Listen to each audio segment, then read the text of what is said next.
Muy bien, muy bien.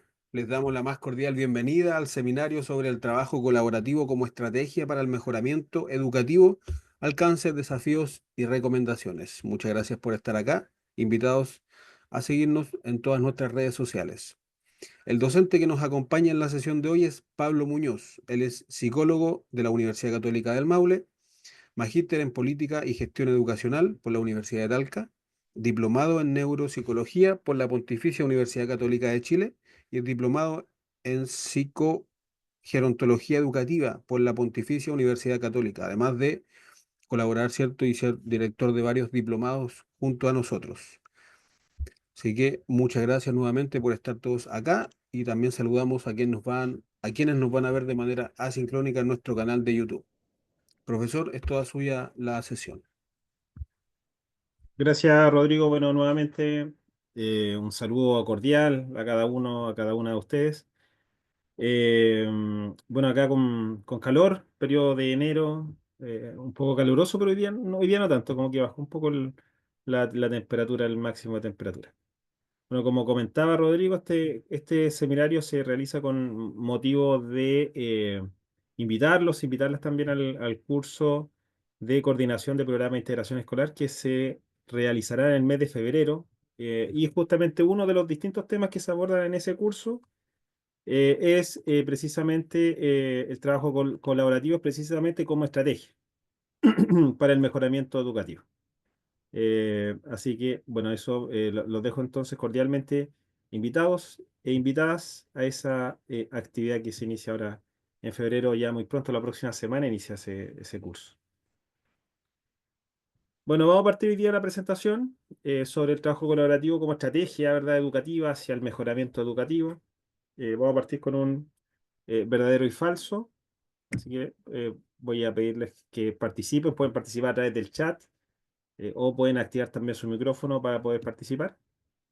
Dice la primera frase, ¿verdadero o falso? Dice, solo los establecimientos educacionales con PIE, o sea, con programa de integración escolar, tienen que realizar trabajos colaborativos. ¿Verdadero o falso? Oye, el tiro, pero muy rápido las respuestas están, pero muy activo. Todo falso, falso, falso, falso, falso, falso, falso. Pero, ok, ya. Entonces es los. Ok, me quedó muy claro que la respuesta para todos y todas es falso, ¿verdad? Claro. Así que, bueno, lo primero es falso. Ahora, fíjense en el detalle, tienen que realizar trabajo colaborativo. Vamos a ir primero como al desmenuzamiento de esta frase. Primero, los colegios con PIE. Ya vamos a diferenciar dos tipos de colegios: establecimientos educacionales con programa de integración escolar y establecimientos educacionales sin programa de integración escolar. Bueno, vamos a los establecimientos con programa de integración escolar. Bueno, ¿ellos tienen que realizar trabajo colaborativo? Sí. ¿Es obligación que lo realicen? Sí. Ya es obligatorio el trabajo colaborativo en los establecimientos educacionales con programa de integración escolar, porque, bueno, como lo vamos a ver más adelante en la presentación, los establecimientos educacionales que tienen convenio de programa de integración escolar y reciben, ¿verdad?, subvención para la atención de estudiantes con necesidades educativas especiales, es obligatorio que realicen actividades de trabajo colaborativo porque cuentan con un equipo interdisciplinario, ¿verdad?, que es el equipo de apoyo, y además también están un poco blindados, por así decirlo, porque además cuentan con horas específicas para el trabajo colaborativo. Entonces es obligatorio la realización en establecimientos educacionales con programa de integración escolar. Ahora, ¿qué pasa en el otro grupo? Porque también hay muchos colegios en Chile, particulares subvencionados, por ejemplo, que no cuentan con programa de integración escolar. ¿Ya? ¿Será tan obligatorio? ¿Qué creen ustedes en aquellos colegios? ¿O no es obligatorio que realicen trabajo colaborativo aquellos colegios que no cuentan con programa de integración escolar? No es obligatorio, ¿ya?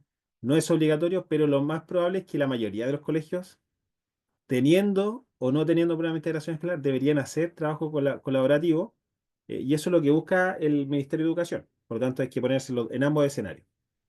Y habría entonces un grupo de establecimientos educacionales donde el hacer trabajo colaborativo no sería obligatorio, que son los colegios que no tienen programa de integración escolar. Ahora también se busca que los colegios en realidad intercambien, intercambien conocimientos acerca de la realidad del curso, acerca de sus propias metodologías de enseñanza. Vamos a ver algunas estrategias también más adelante. Pero la primera respuesta, solo los establecimientos educacionales con PIE realizan trabajo colaborativo, es falsa. Así como muy bien lo identificaron ustedes. Eh, los otros colegios que no tienen PIE también pueden, pero también no pueden, hacer trabajo colaborativo. Muy bien, vamos a pasar a la siguiente. La segunda frase. El trabajo colaborativo es una variable, ya mirando desde el punto de vista científico, que influye directamente en el éxito escolar de los estudiantes. ¿Verdadero o falso? Y aquí vamos, les voy a tirar como una ayuda, quizás muchos ya se dieron cuenta, con la palabra directamente. Directamente significa que afecta directamente, sin intermediarios, lo que es el rendimiento escolar o el éxito escolar.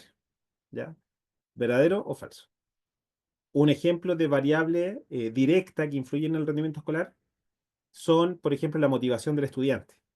¿Ya? La motivación que tiene el estudiante sobre los contenidos eh, y los objetivos de aprendizaje es una variable directa que influye en el éxito escolar, ¿vale? Porque no tiene intermediario, o sea, directamente influye. Ahora no es la única, obviamente, la motivación escolar.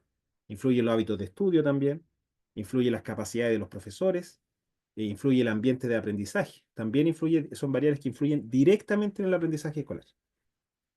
Y habría entonces también otras variables que son indirectas, ¿ya?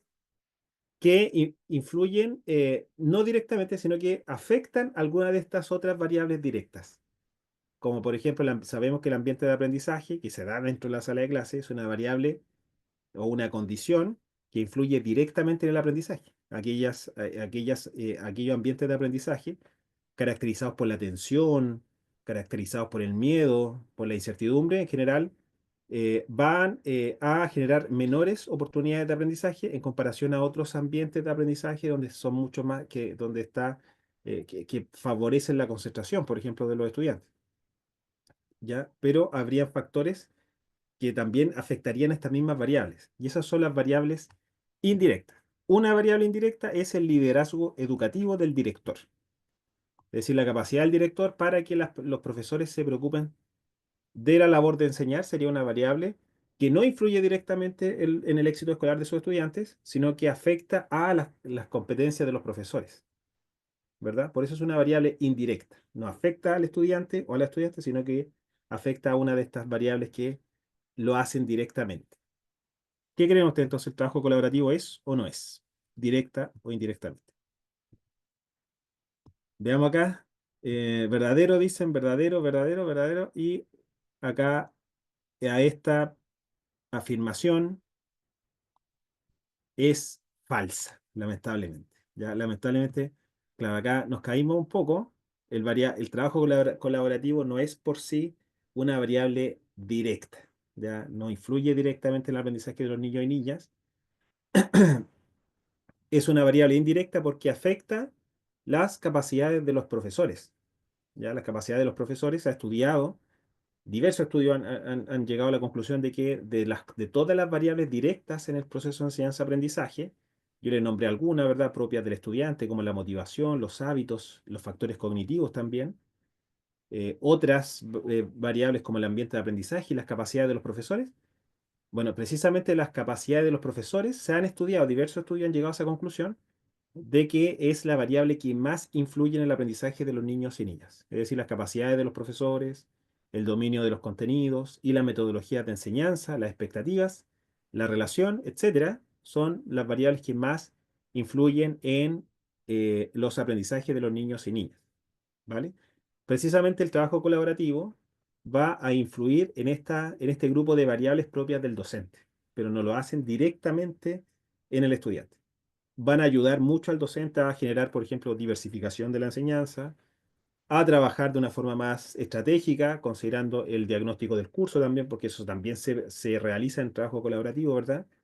Detectar fortalezas y debilidades de un curso, eh, a, eh, a pensar en o diversificar los métodos de evaluación también.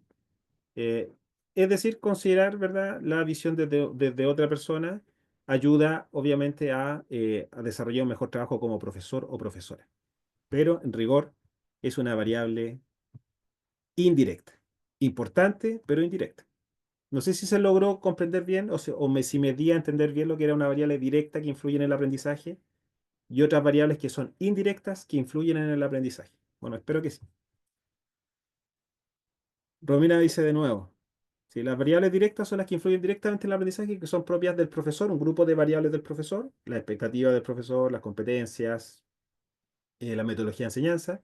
Perfecto, ya se está entendiendo. Clarísimo, perfecto. Así vamos a avanzar. Tercera afirmación. El objetivo de todo trabajo colaborativo es mejorar los aprendizajes, no, los resultados educativos SIMSE de los establecimientos educacionales. ¿Verdadero o falso? Falso, falso, falso, falso. Son un poco polémicas también los verdaderos y falsos, ¿ah? ¿Cierto? Como que también uno podría decir, oye, sí, ¿cómo es que puede ser verdadero? Podría ser verdadero. Muchos dicen falso, algunos ahí verdadero. Eh, lo cierto es que el trabajo colaborativo, el objetivo del trabajo colaborativo hay que entenderlo desde dos aspectos, ya de dos modelos. Nosotros vamos a revisar ahora los dos modelos brevemente. Un primer modelo que es la mirada de trabajo colaborativo que tiene el CPIP, que es el Centro de Perfeccionamiento Docente, ¿cierto? Que ofrecen ellos una forma de entender el trabajo colaborativo y un segundo modelo de trabajo colaborativo, que es el de educación especial, eh, con el cual trabajan los programas de integración escolar. ¿Ya? Y ahí donde chocan. Ninguno de los dos establece directamente que deben influir en el SIMSE, en los resultados SIMSE de su establecimiento educacional, ¿cierto? En ninguno de los dos. Si uno revisa el modelo del CPIP, se orienta principalmente, como es un centro de perfeccionamiento docente, se centra principalmente en el aprendizaje y en el desarrollo profesional docente, ¿verdad? En el marco para la buena enseñanza. ¿Vale? Entonces se realiza una mirada muy pedagocéntrica, por así decirlo, donde pone en el centro el profesor y este trabajo colaborativo lo que hace es elevar las capacidades de los profesores. Ese es como el objetivo desde la mirada del CPIP, ¿ya? Fortalecer el trabajo docente, perfeccionarlo. Y por otra parte, la mirada de educación especial, que es la mirada de los programas de integración escolar, el objetivo es el mejoramiento educativo, pero entendiéndola desde el aprendizaje de los estudiantes y desde la participación de los estudiantes. Entonces son dos miradas que si se dan cuenta, son dos miradas distintas. El CPIP centrado en las capacidades de los profesores y en mejorar su labor como profesor, es decir, avanzar al siguiente nivel, ¿verdad? Como profesor o profesora. Y en el caso de los programas de integración escolar, el trabajo colaborativo está orientado a lo que es el aprendizaje de los estudiantes, en especial de aquellos que tienen necesidad educativa especial, y también de la participación de estos, ¿vale? Por lo tanto, no está dentro de los objetivos, por lo menos planteado directamente, a lo mejor implícitamente podría estar, pero directamente no está dentro de los objetivos mejorar el rendimiento SIMSE de los establecimientos educacionales. Bien, ¿qué es lo que vamos a entender nosotros? Bueno, le agradezco la participación, la gran participación. ¿Qué es lo que vamos a entender nosotros por trabajo colaborativo en el contexto escolar? Bueno, el trabajo colaborativo es algo que se viene trabajando desde inicio del 2000 en distintas organizaciones. Hoy día, si analizamos cómo trabajan las organizaciones más modernas, bueno, todo el trabajo se hace, o casi todo el trabajo se hace en equipos de trabajo. Entonces se hacen mesas, obviamente hay cierto problema, bueno, mesas, y se juntan, ¿verdad? Y se genera un intercambio de conocimientos, de experiencias previas, ¿verdad? Que se ponen de forma solidaria al servicio del colectivo para que le sirvan, ¿verdad?, a otro y puedan resolver ese problema, ¿cierto? Entonces el trabajo colaborativo no es propio del contexto escolar, y sí tiene como base el surgimiento o la resolución de algún problema. El CPIP lo define el trabajo colaborativo, eh, o lo entiende, ¿verdad?, como una parte, como una estrategia pensada para el desarrollo profesional docente, ¿ya? Y lo que busca el CPIP, lo que busca transmitir en realidad a las comunidades educativas, es que los profesores y las profesoras se preparen, ¿verdad? Estudien, investiguen, compartan experiencias personales, analicen y juntos intercambien, ¿verdad?, o reflexionen sobre sus prácticas pedagógicas. No tiene el foco central pensado en que los estudiantes aprendan directamente, sino que está más bien pensado en que los estudiantes, que los profesores, ¿verdad?, mejoren en su labor. Ahora uno dirá, claro, es como lo mismo, ¿verdad? Pues si los profesores hacen una mejor labor, ¿verdad? Los estudiantes más aprenden, se supone, ¿cierto? Pero lo plantean directamente pensado en la labor docente, como algo de los profesores, este trabajo colaborativo. Y de hecho, si uno analiza también el trabajo colaborativo aún más de lo que es el CPIP, bueno, ellos establecen que este trabajo colaborativo es una relación entre profesores. Ya no incorpora la mirada del CPIP a un equipo interdisciplinario, no existe eso. ¿Ya? Ahora, ¿qué elementos son claves para trabajar de forma colaborativa? ¿Ya? Bueno, trabajar de forma colaborativa significa trabajar en equipo, que puede ser un par o puede ser un equipo más grande, pero en todos hay que definir un objetivo. ¿Ya? Si nosotros tenemos un objetivo claro como equipo, va a ser mucho más fácil que nos pongamos de acuerdo. ¿Ya? El objetivo siempre debe apuntar a alguna necesidad o alguna problemática, que puede ser una problemática del curso, que puede ser alguna problemática con algún objetivo de aprendizaje, etcétera. ¿Ya? Pero debe apuntar hacia un objetivo en común. En segundo lugar, también es súper relevante asumir responsabilidades, es decir, que cada uno de los integrantes del trabajo colaborativo, aunque sea de dos personas, asuman responsabilidad y además se comprometan, ¿verdad?, a participar y a tomar acción de forma individual como de forma también colectiva. ¿Ya? Es decir, no quedarse mirando, sino que también participar y ser un agente activo en esta labor docente. En tercer lugar, está también desarrollar interacciones basadas en el diálogo y la reflexión pedagógica, y yo creo que ese es como el principal de los cuatro.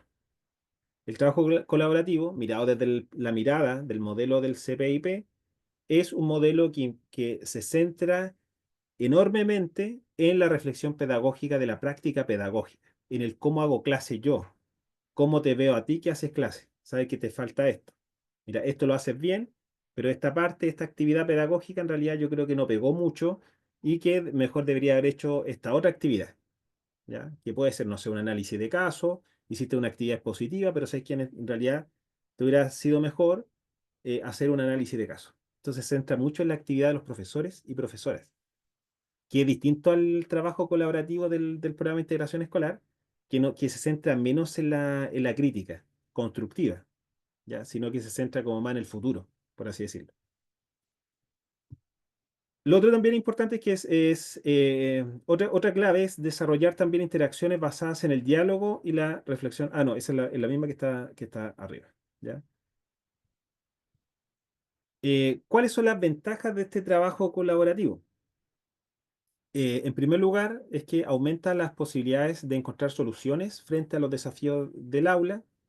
Es de común o bien sabido, ¿verdad?, que dos personas resolviendo un problema es mucho más eficiente o más personas, ¿verdad? Resolver problemas en grupo es mucho más eficiente y mejor que resolverlos de forma solitaria. Por lo tanto, uno para poder abordar los problemas que ocurren dentro del aula o problemas que a veces incluyen a los profesores. A mí me ha tocado, por ejemplo, mucho trabajar con docentes.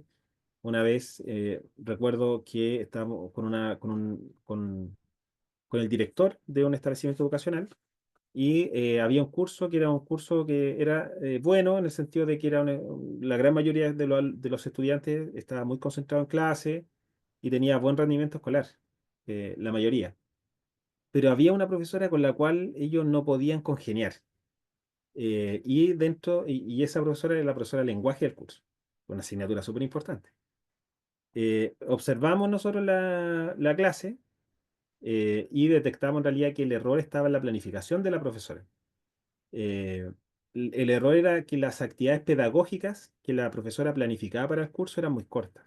Entonces, ¿qué pasaba? Que las actividades pedagógicas, los estudiantes la finalizaban a los 40 minutos, ¿verdad? Porque era un curso muy enfocado en el hacer, era muy activo y muy proactivo. Y después todo el resto del tiempo, eh, de los, eh, de los 90 minutos, ¿verdad? El resto de los 50 minutos era desorden porque ya la profesora había realizado el trabajo correspondiente. Entonces, aquí voy con esto que ahí estamos frente a un problema. ¿Ya? Si la profesora quizás hubiese intentado resolver el problema, quizás ella hubiera visto otra cosa. y de hecho ya veía estudiantes malintencionados que le querían como, no sé, aportillar la clase, que era algo puntual que tenían con ella, pero en rigor no se trataba de eso, sino que era principalmente porque su planificación de la enseñanza era más débil. Y eso permitió el trabajo también colaborativo a partir de la misma observación directa de las prácticas docentes de la profesora. Entonces ella también detectó que en realidad su planificación, que bastaba para otros cursos, para ese curso puntualmente no era suficiente, sino que ella tenía que fortalecer, tenía que robustecer también su programación. Y eso redujo significativamente, no solucionó el problema, pero redujo significativamente el tiempo de desorden de los estudiantes porque tenían mayor actividades, más cosas que hacer. Y eso se logró gracias al trabajo colaborativo. Entonces, cuando hay problemas, nosotros tenemos dos opciones, los profesores y profesoras. Intentan resolver solos o solas y puede que acierten, pero también pueden que no acierten y la probabilidad de no acierto es alta. Y la otra opción es apoyarnos en un equipo, que es la que por lo menos recomiendo yo porque ayuda a detectar ciertas variables ambientales que no necesariamente nosotros vemos desde nuestra posición. Entonces aumenta las posibilidades de encontrar soluciones a los problemas y desafíos del aula. En segundo lugar, ¿ya? Genera cohesión y sinergia en el equipo docente.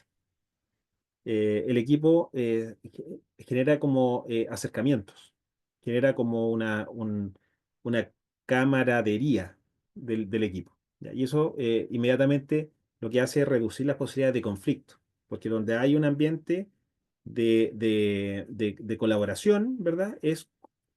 No hay un ambiente de conflicto y de división. Por lo tanto, es muy positivo también para fomentar un ambiente laboral eh, que contribuya al proceso educativo. Entonces, también desde el punto de vista de la cohesión de equipo docente. En tercer lugar, también incrementa el capital social y genera altas expectativas también en la comunidad sobre el trabajo colaborativo. Y finalmente, el trabajo colaborativo lo que hace también es optimizar el uso del tiempo y de los recursos, ¿ya? Ahora, recordemos que para que haya un buen trabajo colaborativo, deben haber asignación de tareas. Todos deben tomar acción eh, y deben tener participación, ¿ya? Participación individual y también participación colectiva.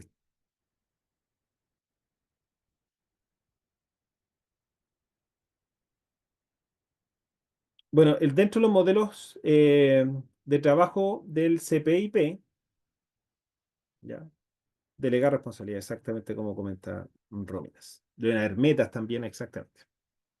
Dentro de los modelos del CPIP, ellos proponen cuatro modelos de trabajo colaborativo que tienen muchas cosas en común. ¿Ya? A veces no es bueno compararlo porque uno dice, oye, pero si esto es lo mismo que el otro, pero en realidad se parecen mucho. De hecho, tienen más cosas en común que diferencias. Estos cuatro modelos, algunos son más conocidos que otros.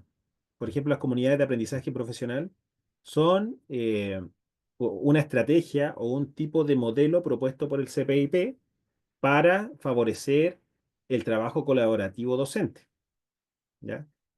En segundo lugar está el estudio de clases, que consiste en un énfasis directamente en las características de la clase y las características del curso.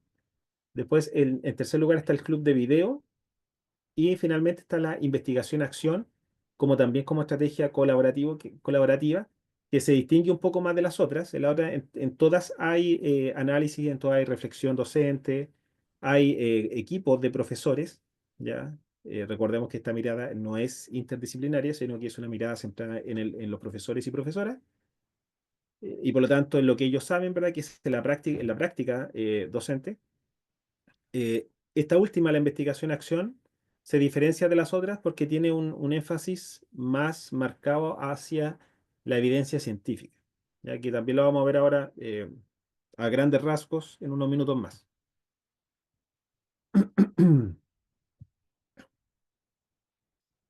Bien, ¿en qué consiste la primera? Las comunidades de aprendizaje profesional que estuvieron, no sé si todavía están tan en boga, pero antes de la pandemia estaban muy en boga la comunidad profesional de aprendizaje o CAP o CPA, como quieran llamar. De hecho, habían varias investigaciones que se estaban levantando en Chile sobre las comunidades de aprendizaje que después se detuvieron por la pandemia y después honestamente le seguí el rastro, pero se estaba dando mucho énfasis en lo que eran becas de magíster, por ejemplo, en lo que era el desarrollo de las comunidades de aprendizaje y ver su funcionamiento, el logro de objetivos, etcétera. ¿Ya? Bueno, esta es una de las distintas que ofrece o que busca promover el CPIP, y consiste en que un grupo de profesionales que comparten y cuestionan críticamente la práctica de manera continua, reflexiva y colaborativa, con una orientación al aprendizaje de los alumnos y el crecimiento profesional. ¿Ya? ¿En qué características tiene esto? En primer lugar, el conocimiento sobre el aprendizaje de los estudiantes no está en otro lugar más que en la propia experiencia de los profesores. Es decir, a las dificultades que presentan los profesores en su día a día, la solución a esas dificultades, ¿verdad?, que obstaculizan el aprendizaje de los niños y niñas, bueno, las respuestas están en los demás docentes. ¿Ya? Ese es el primer supuesto para formar una comunidad de aprendizaje. Es decir, el problema que yo estoy teniendo con el curso, ¿verdad? Bueno, esa respuesta está en mis colegas, docentes, profesores o profesoras. En segundo lugar, se caracteriza por la presencia de valores y normas que son compartidos. Eh, Hay una desprivatización de la práctica, ¿verdad? Es decir, aquello que yo logré o que aprendí, ¿verdad? O que me dio resultado, que lo tenía guardado para mí que no, y que pensaba no compartirlo con nadie. Bueno, esto significa que ahora sí lo voy a compartir, ¿ya? Sí lo tengo que compartir, lo tengo que poner a disposición como conocimiento que busco transmitir de forma solidaria, ¿verdad?, hacia mis colegas, por decirlo de alguna forma. Entonces, es muy colaborativa, las comunidades de aprendizaje son muy colaborativas, buscan mucho la reflexión y el diálogo como fuente de aprendizaje. Y en tercer lugar, se basa en relaciones de confianza y de respeto mutuo, ¿ya?, junto con la apertura a redes y de alianzas también externas. Dentro de las alianzas externas, algunos estudios de investigación sobre las comunidades de aprendizaje se desarrollaban, por ejemplo, en aquella oportunidad, comunidades de aprendizaje comunales. Entonces, ¿qué ocurría? Que los profesores de ciencias, por nombrar alguna asignatura, se juntaban en el liceo de la comuna y se juntaban también con los profesores de ciencias del liceo de la comuna. Entonces, se generaba ahí un cruzamiento de información, un intercambio de información muy relevante respecto de cómo la institución, el liceo, en este caso la institución de enseñanza media, recibía a los estudiantes en cuanto a los objetivos de aprendizaje que él observaba que estaban más debilitados. Eh, y por lo tanto le daba orientaciones también a cómo reforzar los contenidos de forma previa a que ellos ingresaran dentro de la enseñanza media. Entonces era como bien, bien interesante.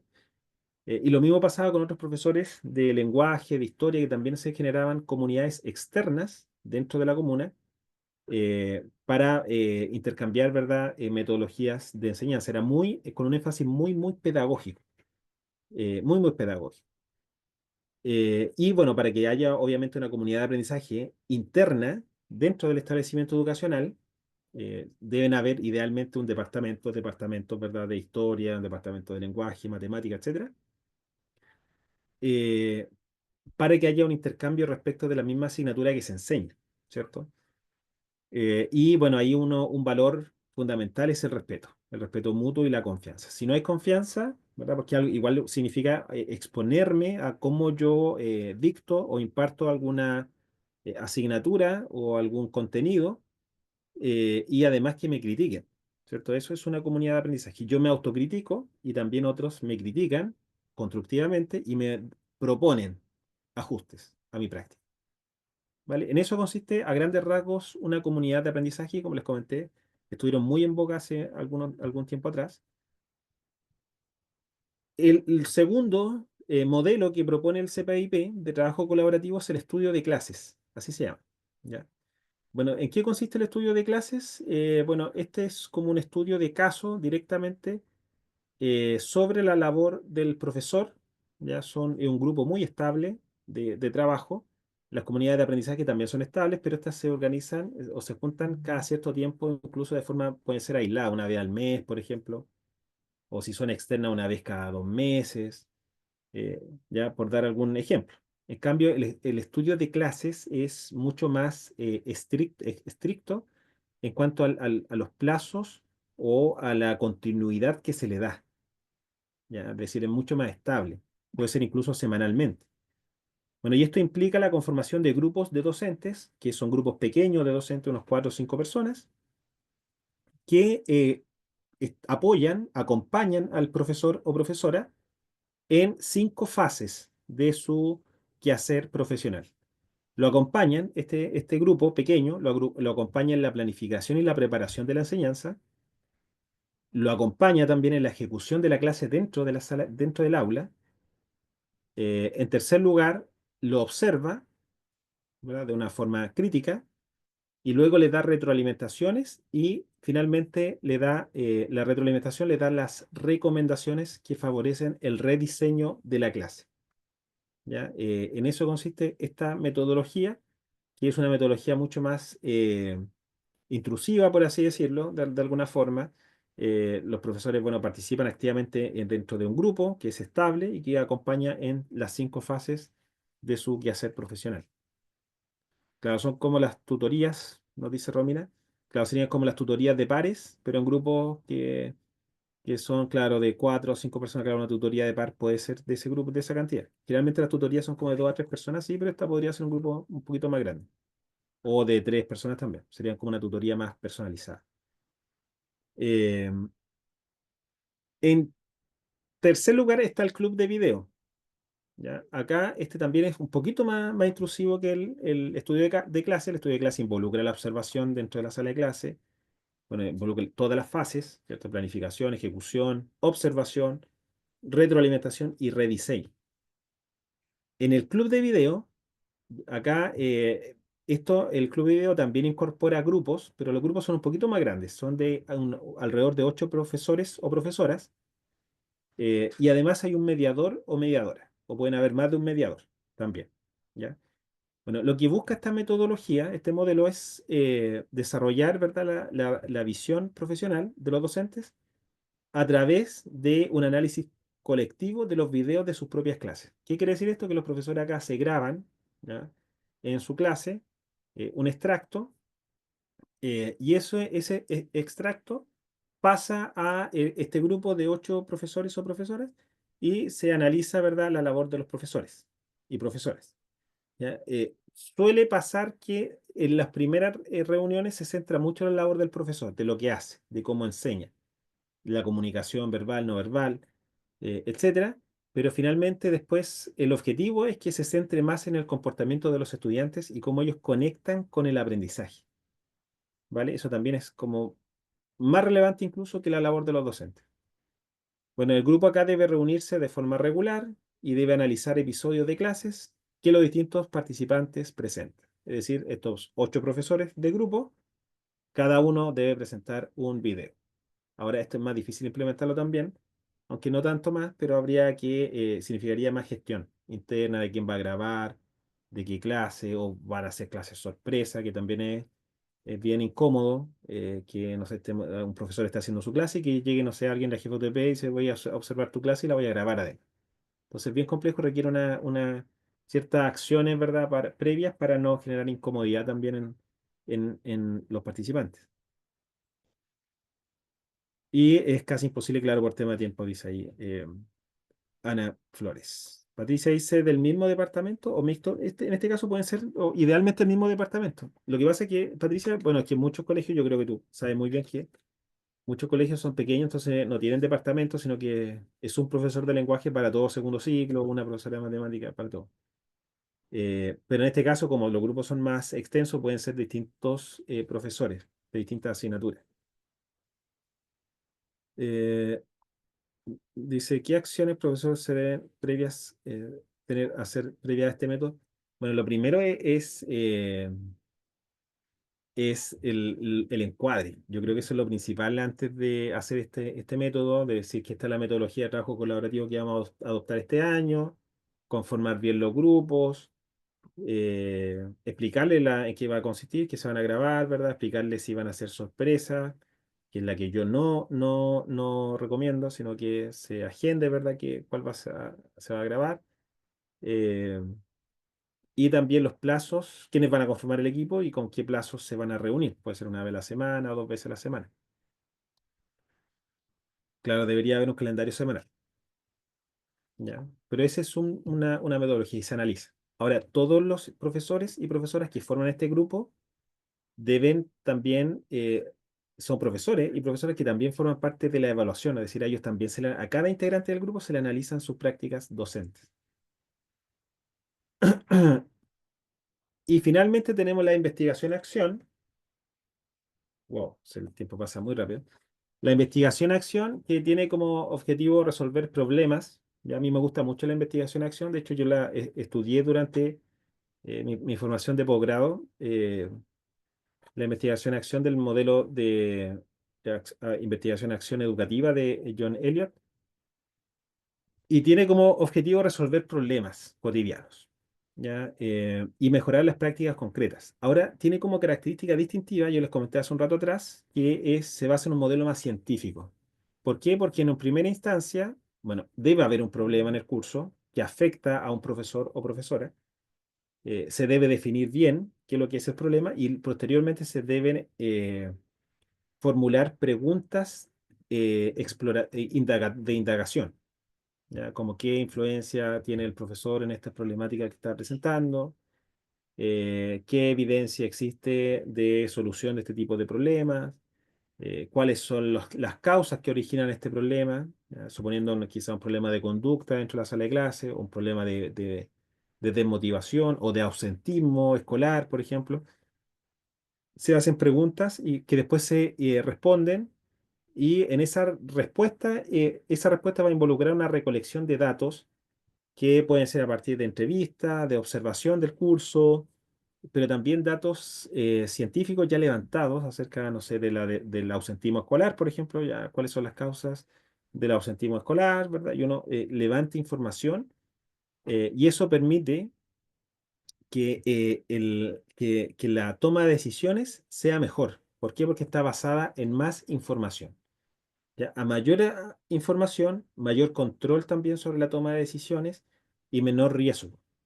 Entonces, en el fondo, por eso se llama investigación, por la indagatoria previa que se realiza a la toma de decisiones para enfrentar un problema. Bueno, acá y en tercer lugar se proponen cambios en la metodología de enseñanza, las que luego deben ser implementadas y posteriormente de la implementación viene la evaluación de de esos ajustes o de cambios que se vean en la metodología de enseñanza.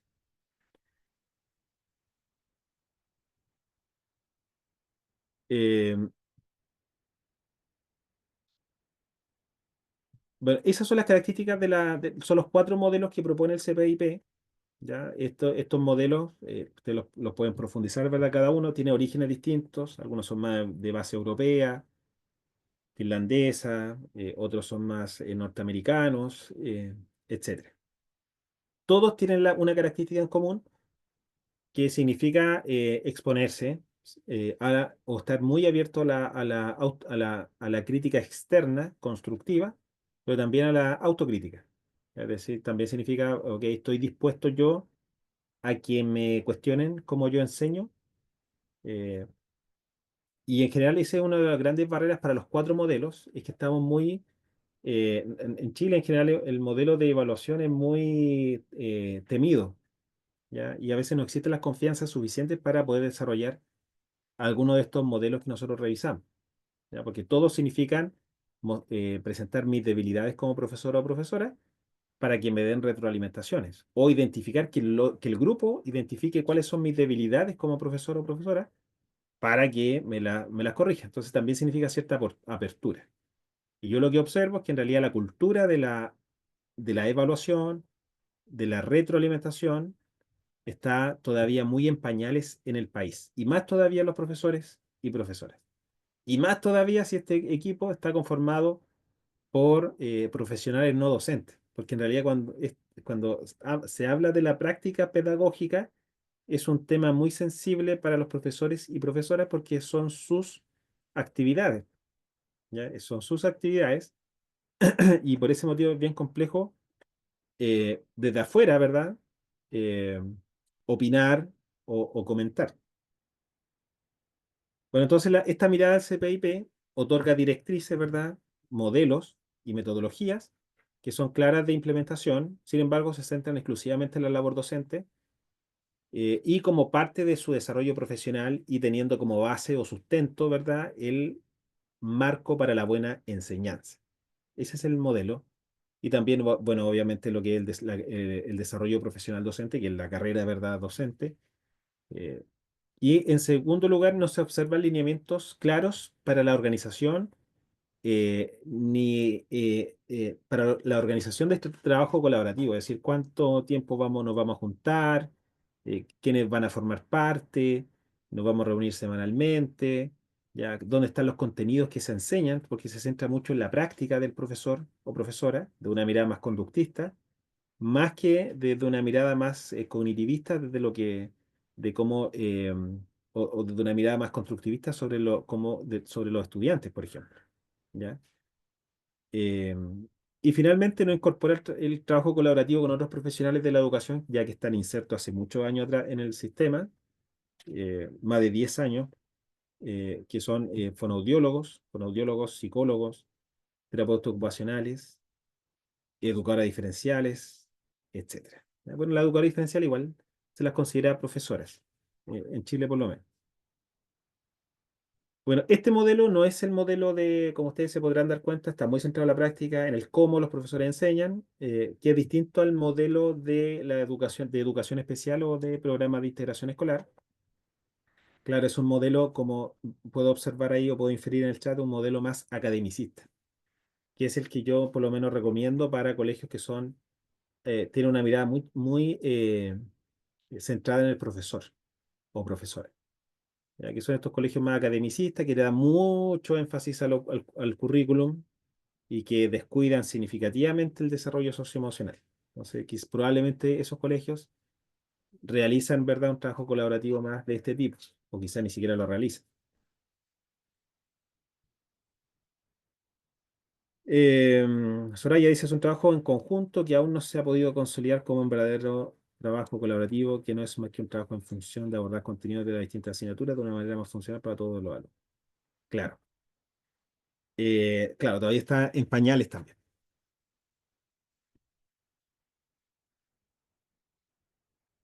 Bien, vamos entonces al otro modelo, que es el de los establecimientos educacionales con programa de integración escolar. Y acá, bueno, desde el año 2013, eh, acá es el Mineduc publica un texto que se llama Orientaciones técnicas para la implementación de programas de integración escolar. Y en ese documento se vincula el trabajo colaborativo con la coenseñanza. Y aparece algo nuevo que no estaba en el modelo del CPIP. De hecho, el modelo del CPIP todavía se mantiene activo, porque es un modelo del 2017. O sea, es mucho más nuevo incluso que este mismo texto. Y por eso sorprende que todavía sigue muy centrado, ¿verdad?, en el rol docente, ¿verdad? Y de hecho, por eso quizá a lo mejor evalúan mucho los profesores cómo trabajan, hacen trabajo colaborativo, cuando lo evalúan a ellos, cómo hacen trabajo colaborativo, pero se indaga poco cómo hacen trabajo colaborativo interdisciplinario, que quizás debe abrirse esa mirada del CPIP. Bueno, acá se vincula el trabajo colaborativo con la coenseñanza. Este modelo es mucho más, el del PIE es mucho más flexible en cuanto a quién es el que hace la coenseñanza. Puede ser cualquier profesional, y lo dice también el texto, cualquier profesional que acompañe al docente, ¿verdad? Y que asume también el rol de enseñar, ¿vale? Y ese puede ser, por ejemplo, un psicólogo o una fonoaudióloga a quien acompañe, obviamente, y que haya una coordinación previa, ¿cierto?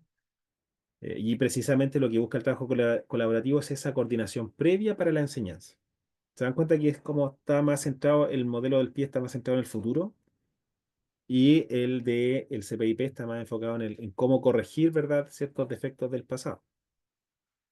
Bueno, se entiende el trabajo colaborativo acá como una de las principales herramientas para mejorar la calidad de los aprendizajes de todos los estudiantes especialmente de los que presentan necesidades educativas especiales. Esto también yo lo puse acá con el objetivo de que ya desde el año 2013, ¿verdad? Recordemos que los PIE se implementan desde el año 2009, 2010, 2011, 2012, 5 años después de su implementación, ya para el año 2013, se abre, porque en un principio estábamos todos muy rígidos de que eran solo estudiantes con necesidades educativas especiales, y si no, el niño no tenía necesidad educativa especial, como que no había que entregarle atención, y estaba como prohibido, ¿verdad?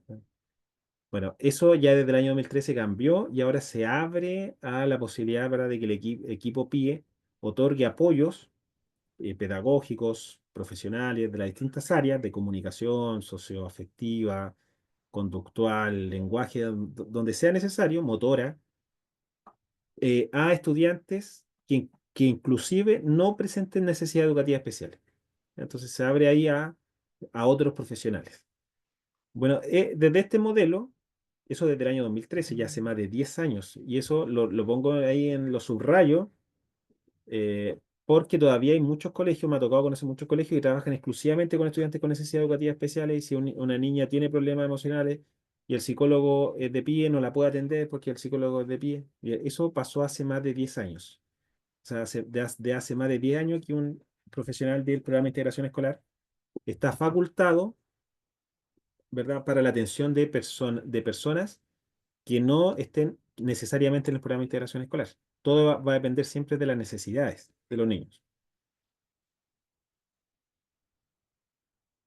Bueno, bueno, este modelo fuerza ya a que los colegios hayan equipos interdisciplinarios para la atención, para otorgar apoyos profesionales. En el PIE tenemos dos equipos nosotros, el equipo de evaluación diagnóstica, que también es un equipo interdisciplinario, hasta hay pediatras, neurólogos, psicólogos, fonoaudiólogos, educadoras diferenciales, psicopedagogas, etcétera, ¿ya? Pero hay otro equipo que es el equipo de apoyo profesional, que muchas veces parte del equipo, algunas del equipo de diagnóstico también se encarga de prestar los apoyos durante el año. Eh, pero el médico, ¿verdad? El pediatra, ellos no, en general no. Eh, Acá lo que fuerza este documento es que los equipos tengan trabajo interdisciplinario y se realicen actividades de planificación para la enseñanza, para planificar la respuesta educativa, eh, mejorando los aprendizajes de los niños y niñas, y también algo muy importante que busca el programa de integración escolar, mejorando la participación de los niños. ¿Ya? Participación en actividades pedagógicas, como participación también en actividades que son extraprogramáticas, que también son súper importantes. Bueno, y le da énfasis al equipo de aula. De hecho, así lo llama este equipo de aula, conformado como el equipo de apoyo, podríamos decirlo, que es el equipo que se sube a la plataforma PIE, quienes son coordinadores PIE. Bueno, saben que en ciertas fechas hay que subir a los niños a la plataforma, pero también hay que subir al equipo que se va a encargar de los apoyos para el curso. Bueno, ese es precisamente el equipo de aula. Este equipo de aula es un equipo interdisciplinario que busca mejorar los aprendizajes y busca aumentar la participación de los niños y niñas. ¿Ya? Y este equipo está conformado por los profesores de aula regular, por la profesora especialista o psicopedagoga con autorización, profesionales asistentes de la educación, distintos, trabajadores sociales, psicólogos, psicólogas, fonoaudiólogos, fonoaudiólogas, terapeutas ocupacionales, etcétera. Y también pueden participar, si es que así se determina, asistentes de aula, intérpretes, entre otros. Y aquí vemos también otra mirada flexible de la mirada en relación al equipo de aula, distinta al CPIP, que lo veía como una relación propia de los profesores y profesoras solamente, y que los demás prácticamente no se metan acá, pues de nosotros, de los profesores. Acá vemos una mirada mucho más flexible de quienes conforman este equipo de aula. En el fondo acá lo que dice el ministerio es que quienes sean necesarios conformen el equipo de aula. Incluso nombran a la familia. Si es que es necesario que la familia integre el equipo de aula, también debe ser hay que integrar. Bueno, ¿cuáles son las funciones de este equipo de aula? El equipo de aula es el encargado del diseño de la respuesta educativa, ya un equipo de aula interdisciplinario, ¿verdad? que tiene como primera obligación la respuesta educativa, es decir, cómo nosotros vamos a enfrentar, ¿verdad? Las barreras de aprendizaje que tiene el curso con la diversidad, ¿verdad? De estudiantes de necesidades educativas especiales, diversidad de barreras, diversidad de limitaciones o de características, algunos con más apoyo en la casa, otros con menos apoyo en la casa, otros con mayores capacidades cognitivas, estudiantes con mayores capacidades cognitivas y proactivos y exigentes también, otros más desmotivados, eh, otros con dificultades socioeconómicas, otros con conflictos familiares, otros con mejores hábitos, más disciplina, otros completamente ausentes de disciplina eh, y de hábitos de estudio. Eh, bueno, ese es cómo nosotros respondemos como equipo, ¿verdad? A esas características del curso, considerando sus fortalezas y también considerando sus debilidades. ¿Ya? Por lo tanto, una de las primeras grandes responsabilidades de este equipo de aula es reflexionar sobre las características del curso, sobre sus puntos fuertes y sus puntos débiles.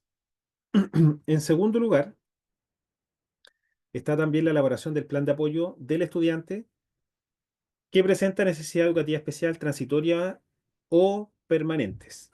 ¿Ya? Entonces, para cada estudiante se debe elaborar un plan de apoyo, eh, ¿verdad? De intervención, que va a involucrar quizás acciones, o bueno, va a involucrar necesariamente acciones de distintos profesionales, coordinadas, que deben estar coordinadas, para la atención de los distintos estudiantes que presentan necesidad educativa especial. Y finalmente, bueno, dentro del plan de apoyo, y lo vemos de hecho en el curso, el que exigen, el que es obligatorio es el que está en el libro de registro. ¿Ya? Ese es el que es obligatorio. Ahora hay gran parte de colegios elabora su propio plan de apoyo, que es por estudiante con necesidad educativa especial, de los niños que se subieron a la plataforma, ¿ya? Se pide el plan de apoyo. eh, el que es obligatorio es el que está en el libro de registro, pero también se da mucho que los profesionales elaboran un documento con objetivos de la intervención, ¿verdad? Con las temáticas que se van a trabajar y también una cierta programación de unas 4 o 5 sesiones, ¿verdad? Y el contenido de esas sesiones. Eso también sirve como, como eh, plan de apoyo, ¿ya? Bueno, el PASI no es obligatorio, ¿ya? El PASI el plan de apoyo está sobre el PASI, ¿ya? Bueno, actualmente eh, existe una diversidad a ver, cuando no hay adultos responsables se llama 2 veces, si no se dice. Ah, ya están hablando de otro tema ahí. Claro, los tribunales de familia, bueno, son una red fundamental hoy día de los colegios, de hecho, de los distintos cursos que hemos realizado, la red principal y más eficiente y efectiva al mismo tiempo o son los tribunales de familia, así que una red muy importante de activar. Nos comenta ahí Mariela. Claro, lo que pasa es que los PASI, a ver, todos los niños que están en el PIE tienen PAI, solo que algunos tienen PASI, por lo que tengo entendido. Claro, lo que pasa es que los PASI están en un nivel más de menor, ¿cómo decirlo? Grado, ¿ya? Grado que el PAI. El PASI está el PASI está dentro del PAI, pero es específico para niños que lo requieran, ¿ya? Que son ajustes curriculares de, del programa de estudio. ¿Ya? Y existen distintos objetivos, ya que eso se escapa completamente a los objetivos de esta, de este seminario. Ahora hay niños que tienen discapacidad o que tienen autismo, por ejemplo, que no requieren PASI, porque ellos pasan por todos los objetivos de aprendizaje y no hay ningún problema. O sea, no es que no tener PASI signifique necesariamente una infracción, sino que pasa que hay niños que tienen autismo, por ejemplo, que están en un nivel permanente, pero no por el hecho de ser permanente es obligatorio tener PASI. Ahora, la mayoría de los estudiantes permanentes van a requerir un PASI, por supuesto que sí, pero no todos necesariamente, ¿ya? Sino que va a depender realmente si los niños tienen requieren esa modificación, ¿ya? Del currículo. Ahora puede pasar que niños transitorios también la necesiten, Por lo tanto también se debería hacer. No es lo mismo PASI y PAI, no es lo mismo. Ya el PAI es mucho más global. Ya el PAI involucra una estrategia de distintos profesionales, ¿verdad? Y dentro de esa estrategia está la labor de la educadora diferencial o psicopedagoga, que es el PASI. El PASI es específicamente el apoyo que otorga la educadora diferencial o psicopedagoga dentro de un PAI, que es el plan más global, el plan de apoyo de individual. Y ahí está también la estrategia del psicólogo o psicóloga, por ejemplo, la fonoaudióloga, dentro de esa estrategia. Todo eso es el PAI. Entonces el PASI sería una parte del PAI. Bueno, ahí yo creo que me di a entender de mejor forma.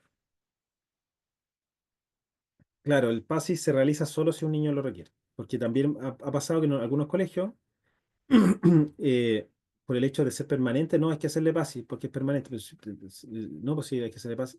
El PASI es solamente para estudiantes que lo requieren. Entonces hay que niños que pueden, eh, bueno, especialmente niños con autismo, quizás con limitaciones menos significativas, quizás grado uno, eh, que podrían, por ejemplo, perfectamente avanzar por los objetivos de aprendizaje de la asignatura y quizás, no sé, en unos 2 o 3 años más hacerle PASI.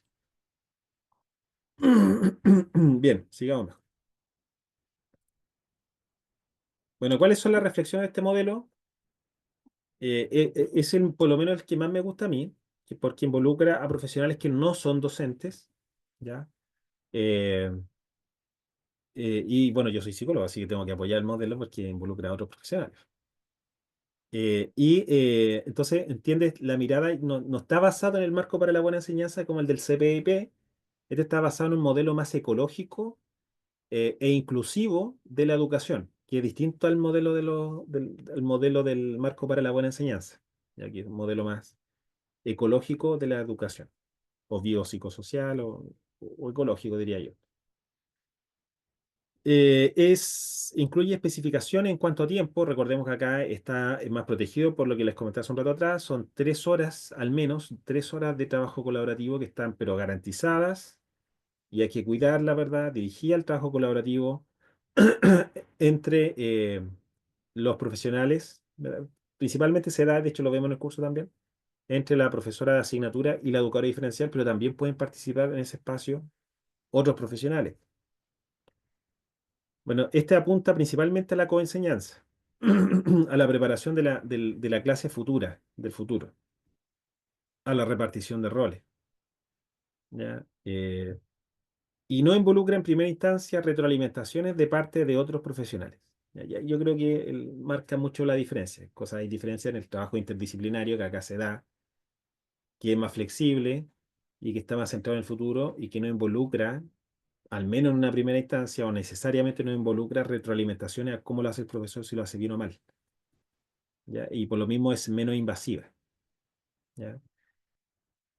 Eh, bueno, ¿cuál es la que utilizan más ustedes? Yo creo que nos ubicamos más hacia lo que es el trabajo colaborativo desde la mirada de la necesidad educativa especial, ¿cierto? Que hacia la mirada del CPIP.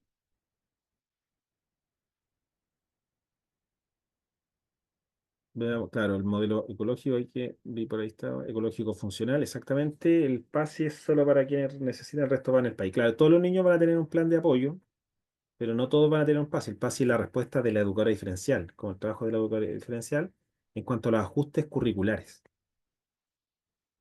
que se requieren. Modificar objetivos de aprendizaje, eliminar objetivos de aprendizaje, reducir objetivos de aprendizaje, incorporar los objetivos de aprendizaje que no están en el currículum o en el programa e incorporárselo, ya, como enriquecimiento, claro, ahí está Claudia, o enriquecer el currículum, claro, exactamente.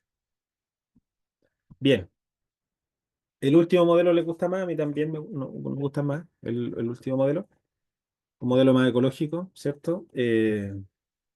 Y también más inclusivo de la educación. Por otra parte, lo que me pasa es que siento a veces que el modelo centrado mucho en la labor docente es un modelo que está como obsoleto también. Eso me pasa, una opinión bien personal, porque ya desde hace más de 10 años la educación se transformó en un fenómeno, ya no solamente de los profesores como objeto de estudio, sino que es un fenómeno interdisciplinario donde participan eh, psicólogos, psicólogas fonoaudiólogos, abogados, sociólogos, ingenieros, etcétera, ¿vale? Y eso lo puedo ver, por ejemplo, en los programas de magíster en educación que se han ido diversificando también, incorporando a otros profesionales. Eh, eh, ya, y eso así nos muestra, es un ejemplo de que ya la educación es algo interdisciplinario, es un objeto de estudio de distintas carreras, de distintas profesiones, pero la pedagogía es una acción, ¿verdad?, específica de los profesores y profesoras. Bien, hemos finalizado, Rodrigo, el seminario de hoy con estos dos modelos de trabajo colaborativo. Muy bien, profesor. Muy bien. También agradezco ahí la participación bien activa del chat. Ahí obviamente potenciando aún más el momento. Entonces vamos a iniciar con el momento de las preguntas. Levanten la mano, por favor, aquí en la plataforma. Quien quedó con alguna duda, algo ahí que le quedó dando vuelta, que quisiera zanjarlo, invitado o invitada también a realizar su pregunta. Vamos leyendo aquí, súper claro, muchas gracias. Giovanna, a ver, Giovanna, te voy a abrir el micrófono, Giovanna. Vamos. Muy buen seminario, muchas gracias. Mira, Muchas tremendos gracias. comentarios. Todo muy claro, muchas gracias, todo muy claro.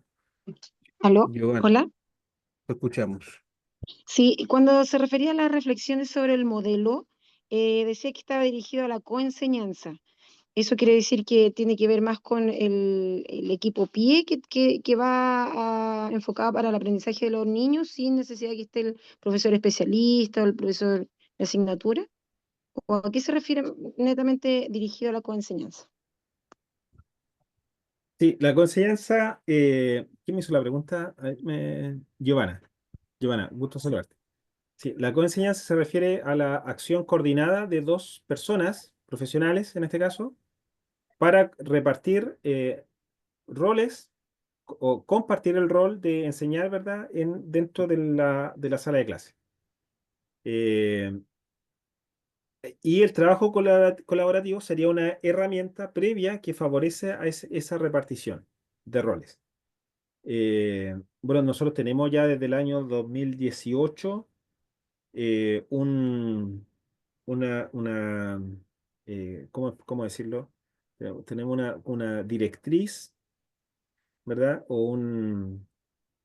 Que busca, ¿verdad? El ministerio busca promover que la atención de los niños y niñas sea dentro de la sala de clase.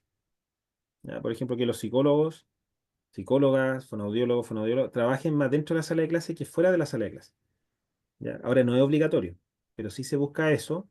Eh, ¿Por qué? Porque se entiende que el derecho de los niños, el derecho educacional, el derecho social a la educación, está dentro de la sala de clase y no fuera de ella. Entonces, claro, sacar a un niño de la sala de clase podría entenderse como una vulneración de derechos también, ¿ya? Porque no está dentro de la sala de clase. Entonces, ese cambio del 2018 de la superintendencia, en realidad, lleva a que la atención de los niños sea más dentro de la sala de clase que fuera. Y es ahí donde él ocupa un rol muy importante en la coenseñanza, abriéndola a otros profesionales también. De hecho, hoy día, por ejemplo, es esperable que, no sé, alguna fonoaudióloga, por ejemplo, participe de la labor educativa de enseñar un contenido eh, en compañía de un profesor también. Perfectamente, eso se puede hacer. eh, Como parte pero que esté bien planificado, obviamente, no llegar, entrar y ponerme a improvisar ahí, oye, ¿qué están haciendo? Y yo también quiero participar y quiero enseñar. No, tiene que ser planificado con anticipación en esta jornada de trabajo colaborativo. No sé si me di a entender bien, Joana,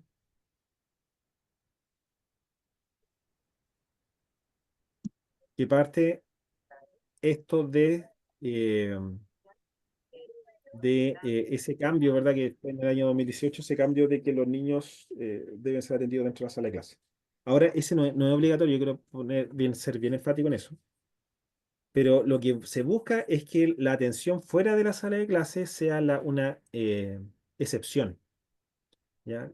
No que sea la norma, que la norma sea la atención dentro de la sala de clase y que solo en aquellos casos que realmente se justifique, los niños sean atendidos de forma individual, ¿vale?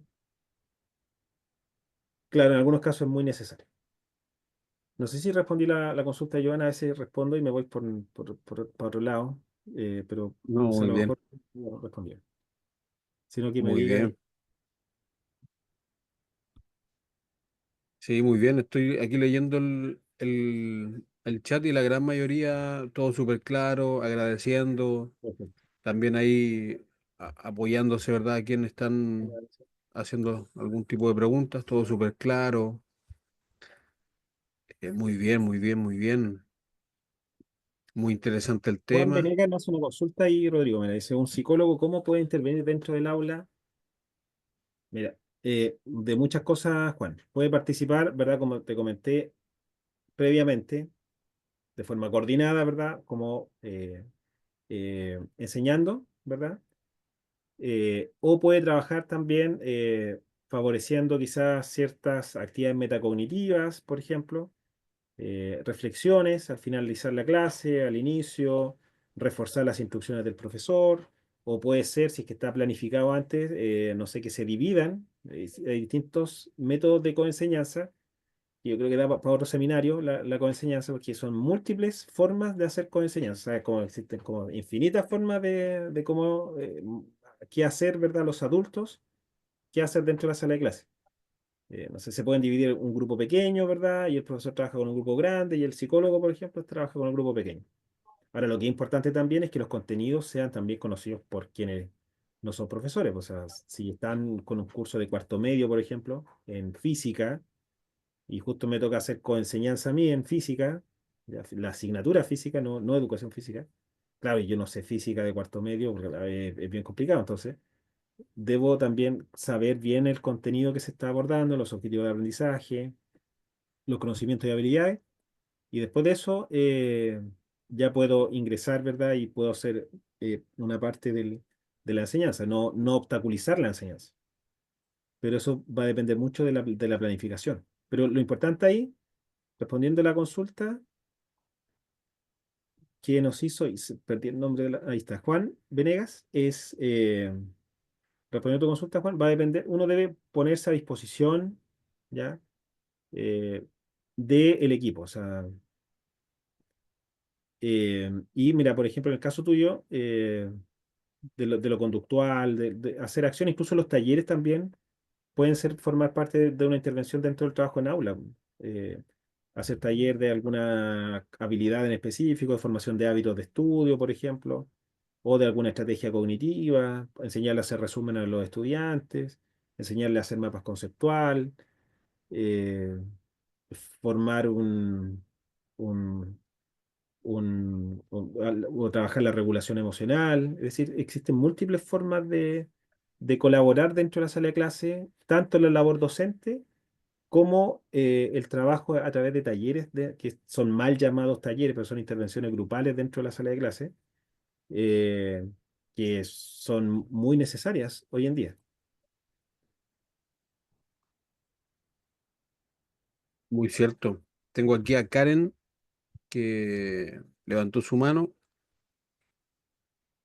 Sí, mira, Aquí desde Brasil, te dice, debe estar de sí, vacaciones, ¿no? Juárez Araujo, sacando pica Hola, buenas noches. del Caribe. Hola, Karen, buenas noches. Te Mire, escuchamos. en realidad yo estoy súper de acuerdo con que a los estudiantes se le apoye dentro de la sala de clases en el programa de integración escolar. El problema es, así como los profesores, desde que se implementó este proyecto de integración escolar, eh, se, les cuesta en realidad asumir esta parte.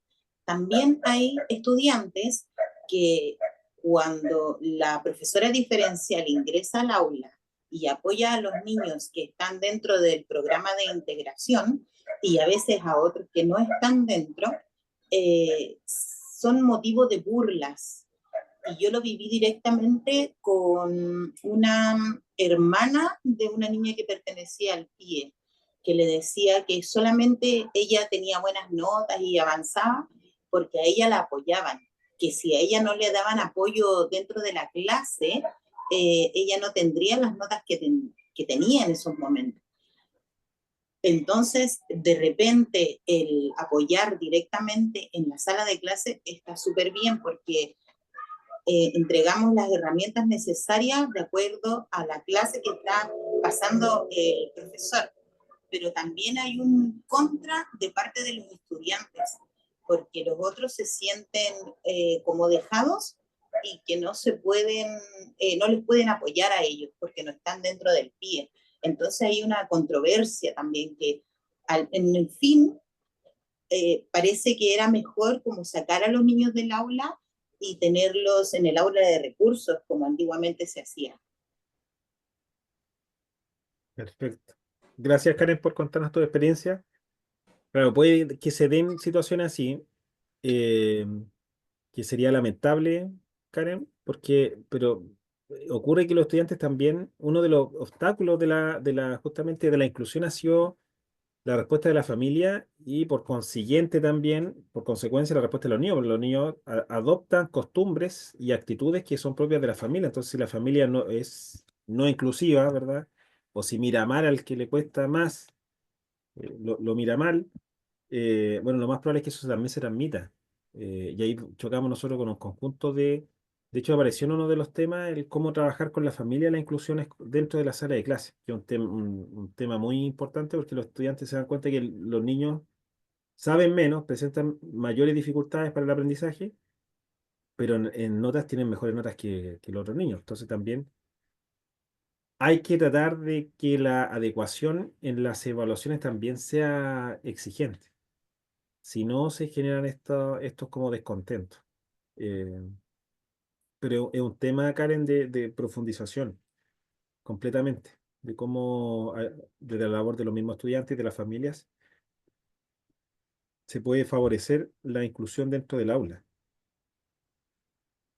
Muy bien, profesor. En honor al tiempo, agradecemos la participación, ¿verdad? Las consultas. Sabemos que tal vez hay más, pero pensemos en todos y todas y vamos a avanzar en nuestro gran seminario de la jornada de hoy con el sorteo.